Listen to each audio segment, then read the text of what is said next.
శివుడి వాహనం నంది ఎందుకో తెలుసా? అయితే ఈ వీడియో చివరి వరకు చూడండి. ఒకప్పుడు శిలాద అనే ఒక వ్యక్తి ఉండేవాడు.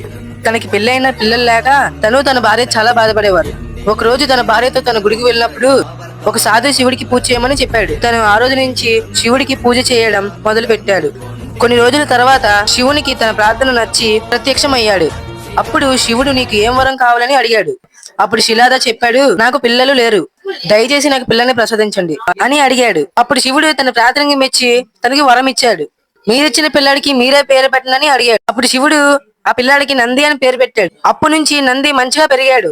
అందరికీ సాయం చేస్తూ చాలా మంచిగా ఉన్నాడు. తర్వాత నందికి తెలిసింది ఏంటంటే తను ఎక్కువ రోజులు బతకడని తెలిసింది. ఇప్పుడు తను ఇంకా శివుడికి ఎక్కువగా పూజ చేయడం మొదలు పెట్టాడు. కొన్ని రోజుల తర్వాత శివుడు తన ప్రార్థనకి మెచ్చి ప్రత్యక్షం అయ్యాడు. ఆ తర్వాత నీకు ఏం వరం కావాలో కోరుకోనంది అని అడిగాడు. అప్పుడు నంది నేను ఎప్పుడు నీ దగ్గరే ఉండేలా నాకు ఆశీర్వదించండి అని అడిగాడు. ఇంకా నేను మీ బరువుని మోయాలని అనుకుంటున్నాను అని చెప్పాడు. అప్పుడు శివుడు ఈ రోజు నుంచి నువ్వు నా వాహనంగా పిలువబడతావని చెప్పి నుంచి నంది శివుడి వాహనంగా గుర్తింపు పొందింది.